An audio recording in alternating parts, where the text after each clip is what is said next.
get to the last segment of the show, which is taking stocks, which is essentially just, like I said, we're going to say that we know ball at the end of the year, and it's because of these players. Mila, you're going to go first with Igor Jesus. Boom. Fun. This is a fun one, I think. Nottingham's got a pretty big makeover coming up top. We're just attacking players in general. Morgan Gibbs-White, Langa's gone. Don't think Wood's going to replicate what he just did. So I think he's going to have a lot of impact, and they should make a decent amount of money this summer with the outgoings. So they should bring in more players, especially with the fact that they brought in Igor Jesus for 30, along with like three other players. They're getting a lot of bang for their buck, and I think he's going to be an exciting player. That's part of that. He should be able to win a lot of headers for them. He's not the tallest, but he's good in the air. And he created a lot of chances during the Club World Cup. So I'm hoping to see him do that for Nottingham as well. Yeah, this whole multi-club model thing and the way they're manipulating the finances and buying these players, I'm disgusted with it. So did you watch the video I sent? Which one of him? Signing. It has nothing to do with the player. I was making fun of the argument against my club, Mila. It was a bit of banter. No, I think he's going to be good. I thought he showed a lot in that tournament, and just fiery Brazilian striker. It's going to be fun regardless. And Chris Wood, he's not going to score 20 goals the next 5 years. You know what I mean? So yeah, smart to bring in someone else. Good value in today's market by all means. And I think they still have like Emmanuel Dennis on the books, right? So I mean, if this guy doesn't work out, loan him out a few times. Next, I think he might though, and I think I could see him scoring against the big teams too. No, he can play. I don't think he can end up like that. I'm just saying it's low risk, high reward. No. So I'm just saying that it certainly seems just that like he struggles against these defensive teams. But in these games where they're going to go at Nottingham, I think he's certainly going to be able to create chances, whether it's counterattacking or whatever. Yeah. This might be the first ever player that got picked up because the owner is a shithouse. Like this, Igor Jesus is just such a shithouse player. Like the perfect Brazilian striker for exactly what their owner is. You know what I mean? I like it. It's a good signing. Like your guys' points, like Wood's on the way out, I think, at some point. Like you just can't assume that he's going to replicate what he's currently doing. Just be unrealistic. And they have Europa, right? They got Europa. As of right now, Palace are going to protest. Everything I'm seeing, they have a good shot at winning it. So either way, they get Europe. Thursday nights. Igor Jesus time on Thursday nights. Facundo, you're going to go next here. I hate to say it, but yeah. I picked like three. I don't know if you have all three, but we're going to talk about your last one at the very end. All right, sick.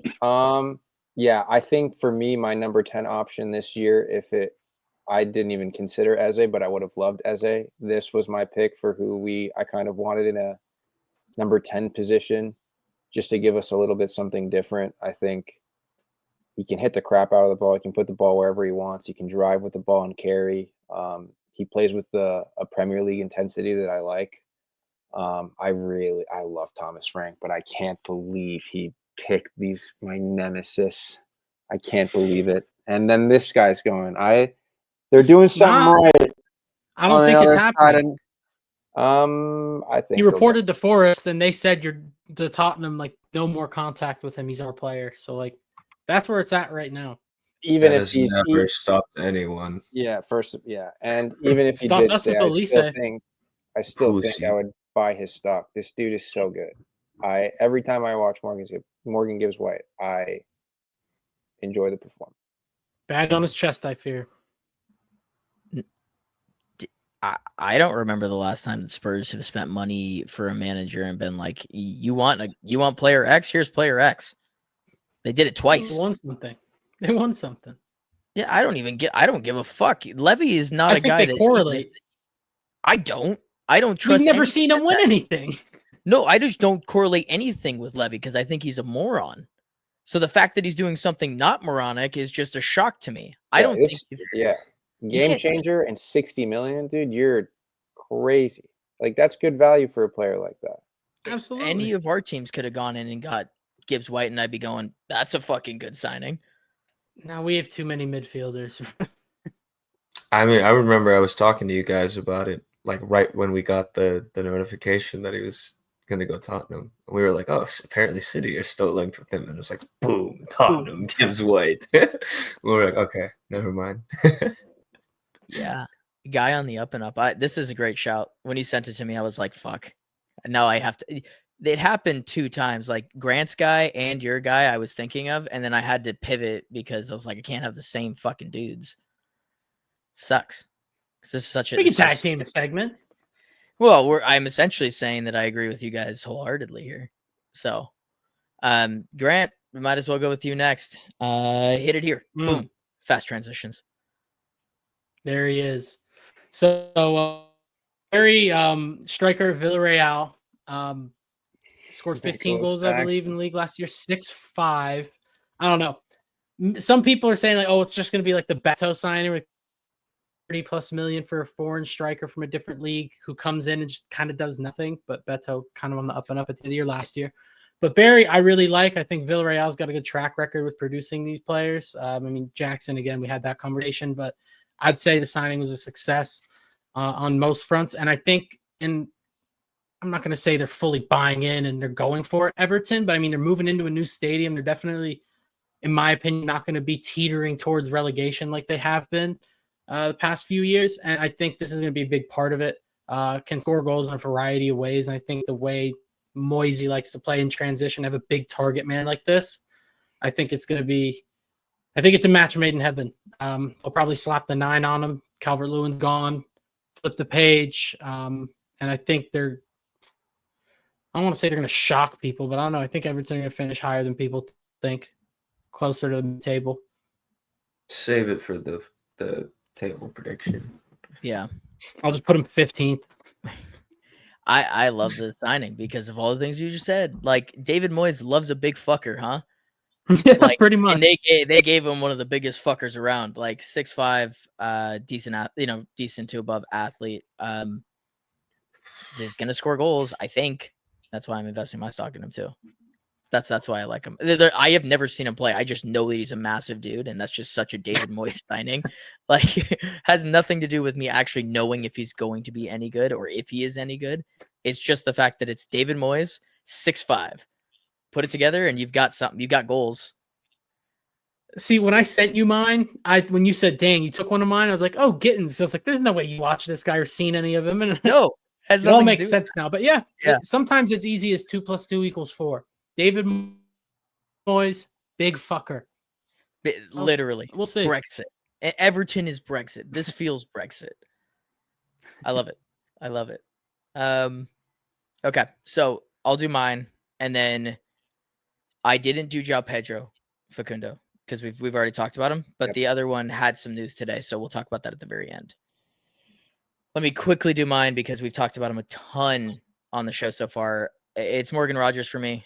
I don't care if his stock is at an all-time high already. I'm buying in right fucking now because I think that when we're looking at top 10s in the league, I think that he's in top 5. I think that he cements himself as top 2. And I think that he is the guy that everyone's going to be looking to sign. I know that Grant wants to get his number and his pen to paper tomorrow, right? That's his dream Chelsea signing. I don't think that Villa would be in the right mind to do that this summer. And I just don't have see a Nicholas Jackson, my friend. Thursday nights. I just don't see it happening. And I think that Morgan Rogers is going to be the first on every single team's list come next summer. And it's going to be for a ridiculous fee. So that's why I'm buying in. We could talk about his skills or what he does on the pitch because it's ridiculous. But I think he puts himself in that Cole Palmer category of player in the 10 spots. It's your boy. Come hang out with him. Train every day. I don't know. I mean, but yeah, he's top. He's top level. I think he showed it as soon as he stepped into that Villa team. Scored against us when he was still at Middlesbrough, but like he was the only player who was like, oh, wait a minute. And that's around a bunch of guys in the championship against Chelsea. So when he he pretty much walked into their team to start the season and never came out of the lineup, played all across the front 3. I think he's a top player. That's why I want him, because I think the way we're going, not positionless, but there's more freedom within the structure, and I think he'd fit that perfectly. He's a really intelligent player, amazing ball carrier. I think that's something that we could use in our forward line. And in terms of tangibility, I don't think they sell him this summer unless they're literally forced to. And we know they've had PSR issues before. We've helped them out before. So I think if they get put in between a rock and a hard place, I do think we get him over the line this summer. I do think we're still bringing in another attacker. I hope it's him, but yeah, either way, if he stays there, he's probably close to $1 million next summer. He's that good to me. Yeah, agreed. You guys have anything you want to say on Morgan Rogers?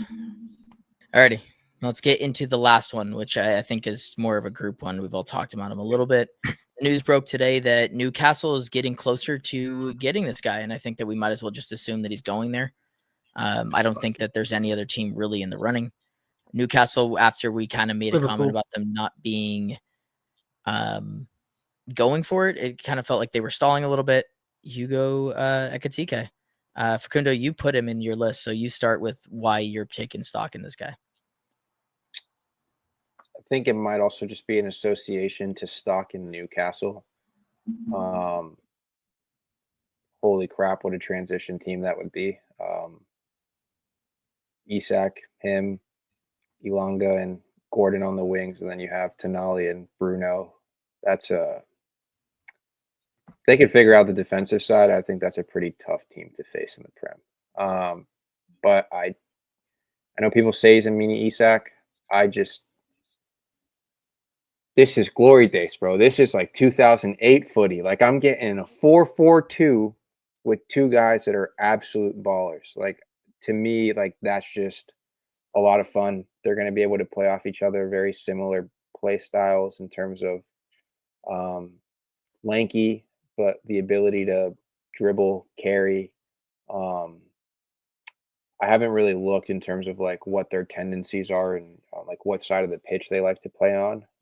But I'd imagine they can learn to adapt to each other. But yeah, I just think it's probably more of a stock in Newcastle and like how exciting that could be. But I do think that makes that team extremely interesting. And then if they ever do have to sell Isak, it gives them a pretty good backup option. So yeah, I think that's probably why I'm excited about it. I think he's the replacement, but I don't think that means Isak leaves this summer. I think they're preparing for his exit with a player, to your point, mini Isak, very similar. You can slot him right into this current system, and you'll be able to figure it out pretty quickly. But to your point as well, if it's them two up top this year, I absolutely think they can work that out with those two dogs in the middle. Honestly, I'm a little surprised they wouldn't prioritize this track before getting Ekitike. I still think they have time to get that done as well. To the whole Arsenal point, we're making fun of their window with just Madueke coming out. They completed most of their business a week later. So this doesn't mean they're not signing a center back. Probably Gahey's only one I've heard, but that was last year. But yeah, if they keep that 4-4-2 this year, Gordon, Alanga on both sides, Ekitike, Isak up top, that won't be fun at St. James. It's not even fun at St. James regardless. And in terms of him being that replacement, just long-term replacement for when Isak does go, I think this formation would benefit them, that playing side by side, day by day, day in, day out. Like, he's only going to learn what Isak's doing and then also just grow in his own ways to be able to then take that lone striker role if he needs to, or play it with someone else if Isak does move on. Don't like what that might mean for the rest of the league if Isak does stay within the league, but certainly exciting to have this guy in the Prem. Yeah, it's funny because I think I was one of something like, oh, this is the Isak replacement. And now the more that I think about it, like if Newcastle do well and Isak stays, like this is Marmoush and Ekitike from Frankfurt this season. Yeah. And Isak is a better version of Marmoush, like in that sense, like you're replacing or you're trying to replicate that essentially. And I think that's just an amazing signing. I didn't think Newcastle were in on this move. I didn't know that they were. Not at all. So to Facundo's point, I think that we have like a 5 or 6 horse race. Really, we're looking at just a ridiculous title race here.